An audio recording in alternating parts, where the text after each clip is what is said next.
लकड़ी के जाले के स्कूल थे, आज उन्हीं जगहों पे आपके बच्चों की पढ़ाई के लिए एयर कंडीशन कमरे बनाए गए हैं। दिल्ली के सरकारी स्कूलों में एयर कंडीशन, सरकारी स्कूलों में स्विमिंग पूल का निर्माण जिसकी कोई कल्पना नहीं कर सकता। सरकारी स्कूलों के अंदर एथलीट के वर्ल्ड क्लास ग्राउंड, हॉकी के ग्राउंड, फुटबॉल के ग्राउंड, दिल्ली के सरकारी स्कूलों का कायाकल्प करने का काम हमने किया। और दिल्ली के अंदर एजुकेशन का जो मॉडल है, आपको फक्र होना चाहिए। दुनिया के शिक्षा मंत्रियों का जब सम्मेलन रसिया में बुलाया गया तो हिंदुस्तान के शिक्षा मंत्री के तौर पे मनीष सिसोदिया को वहां पर आमंत्रित किया गया।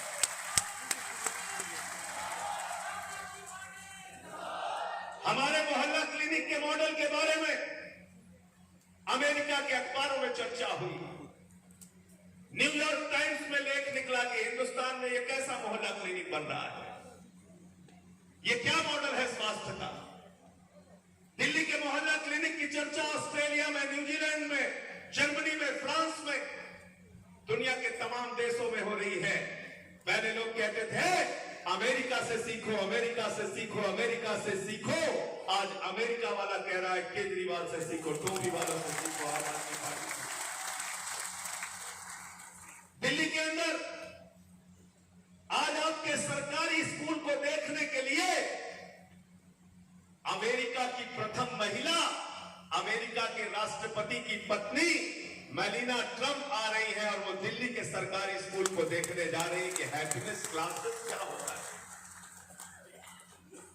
आज शिक्षा के जरिए एक बड़ी क्रांति हम दिल्ली में लेके आए और उस क्रांति का असर है कि आज झारखंड के मुख्यमंत्री भी कहते हैं हम दिल्ली के शिक्षा का मॉडल झारखंड में अप्लाई करेंगे। महाराष्ट्र के मुख्यमंत्री भी कहते हैं, एजुकेशन मिनिस्टर भी कहते हैं हम दिल्ली के शिक्षा का मॉडल महाराष्ट्र में अपनाएंगे। और बिजली फ्री करने का जो कमाल केजरीवाल जी ने किया, ये तो भाजपाइयों के दिमाग से ही हवा उड़ गई, उनको पता ही नहीं लगा ये क्या हो गया। वो हमारी आलोचना करते रहे। केजरीवाल जी ने कहा 200 यूनिट बिजली फ्री देने का वादा हमने अपने घोषणा पत्र में नहीं किया है, लेकिन केजरीवाल की सरकार वादे से ज्यादा काम करके दिखाती है, इसलिए 200 यूनिट बिजली फ्री। हमने अपने घोषणा पत्र में माताओं बहनों के लिए बस की फ्री यात्रा नहीं लिखा था, लेकिन दिल्ली के माताओं बहनों के कष्ट को, उन छात्राओं के कष्ट को समझने का काम केजरीवाल जी ने किया, जिनके पिता ऑटो चलाते थे, रिक्शा चलाते थे। उनकी बच्ची को अगर कॉलेज जाना होता था तो बाप का चेहरा मायूस हो जाता था अगर उसके जेब में 50 रुपए नहीं होता था।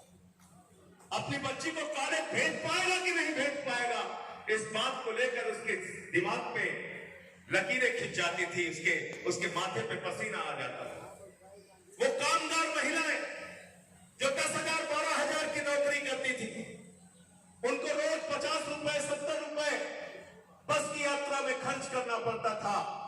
उनके दर्द को अगर किसी ने समझने का काम किया तो आपके भाई, आपके बेटे ने, अरविंद केजरीवाल ने समझने का काम किया। बस की यात्रा माताओं बहनों के लिए फ्री करने का काम किया। पूरे दिल्ली में माताओं बहनों के लिए बस की फ्री यात्रा की, इतने सारे काम किए। और जब चुनाव में गए तो भाजपाई सांप्रदायिकता के नाम पर वोट मांग रहे थे, भाजपाई नफरत के नाम पर वोट मांग रहे थे, भाजपाई हिंदू मुसलमान के नाम पर वोट मांग रहे थे, भाजपाई हिंदुस्तान पाकिस्तान के नाम पर वोट मांग रहे थे। और मैंने तो चुनाव से पहले ही कह दिया था कि हिंदुस्तान जीतेगा भाजपाइयों, अगर जीत जाएगा तो अपने आप को पाकिस्तान मानोगे कि नहीं मानोगे। ऐसा हम नहीं मानते, ऐसी राजनीति हम नहीं करते। अपने देश की 2 राजनीतिक पार्टियां अगर चुनाव मैदान में लड़ रही हैं तो ये हमारे स्वस्थ लोकतंत्र का एक बड़ा संदेश और संकेत है। उनको हिंदुस्तान और पाकिस्तान कहना लोकतंत्र का अपमान है और ये अपमान दिल्ली की जनता ने सहन नहीं किया। केजरीवाल को आतंकवादी कहा गया कि उनको तो दमा है। हमारे उत्तर प्रदेश के ढोंगी बाबा भी गए थे प्रचार करने। ढोंगी बाबा,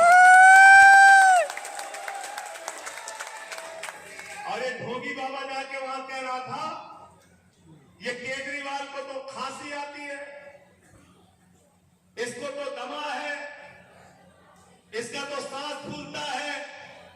ऐसे अगर आप काम करोगे मैं बंद कर दूंगा।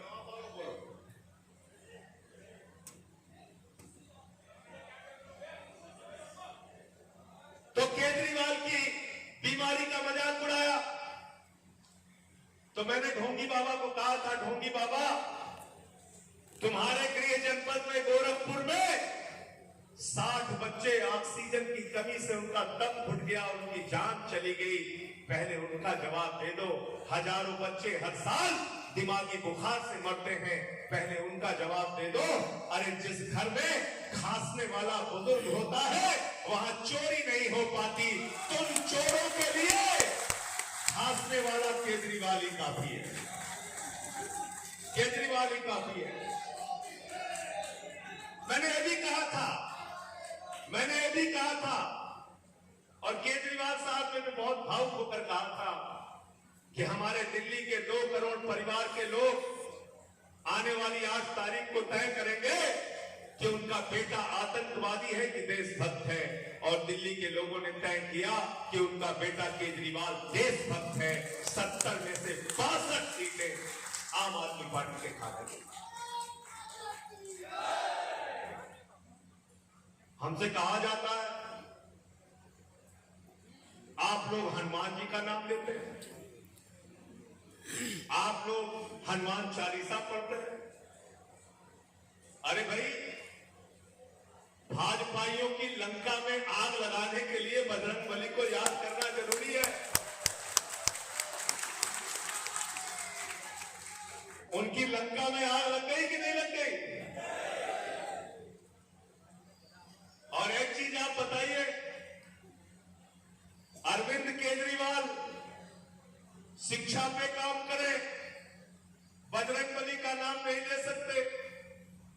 चिकित्सा पे काम करे, बजरंगबली का नाम नहीं ले सकते। गरीब आदमी के लिए काम करे, हनुमान चालीसा नहीं पढ़ सकते।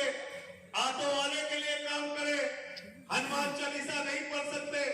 झुग्गी वालों के लिए काम करे, मंदिर में दर्शन नहीं कर सकते। तो कौन दर्शन करेगा? वो चिन्मयानंद जिनके ऊपर बलात्कार के आरोप लगे हैं, कौन दर्शन करेगा? कौन नाम लेगा बजरंगबली का?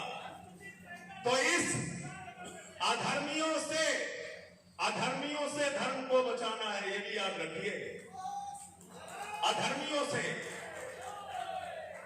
हम बजरंगबली का नाम लेंगे, मां दुर्गे का नाम लेंगे, शंकर भगवान का नाम लेंगे, लेकिन समाज में नफरत फैलाने का और बांटने का काम नहीं करेंगे। भाईचारा और एकता फैलाने का काम करेंगे। और तुम राम का नाम लेके, हनुमान का नाम लेके समाज को बांटने का काम करते हो। देखो है दीवानों, ऐसा काम ना करो और राम का नाम बदनाम ना करो भाजपा। इसलिए हमारी धर्म में आस्था है। कोई 5 वक्त की नमाज पढ़ेगा, कोई मंदिर में जाके दर्शन करेगा, कोई चर्च में जाएगा, कोई गुरुद्वारे में जाएगा। हिंदुस्तान 130 करोड़ लोगों का देश है। यहां पर कोई धर्म का ठेकेदार नहीं हो सकता है। और जो लोग धर्म के ठेकेदार बन रहे हैं उनको सब लोग मिलकर, हिंदू, मुस्लिम, सिख, ईसाई, सब एक साथ मिलकर हम कहेंगे हम इस देश को बचाने के लिए निकले हैं। और तुम्हारे बेईमानों के पास धर्म की ठेकेदारी नहीं है। हम तुम्हारे कहने पर नहीं चलेंगे। हम इस देश को आगे कैसे बढ़ाना है उसके लिए काम करेंगे। शिक्षा पे काम करेंगे, बिजली पे काम करेंगे, पानी पे काम करेंगे। आज दिल्ली का मॉडल, केजरीवाल के विकास का मॉडल उत्तर प्रदेश के गांव-गांव में चर्चा का विषय बना है और इस चर्चा को हम लोगों को आगे लेके जाना है।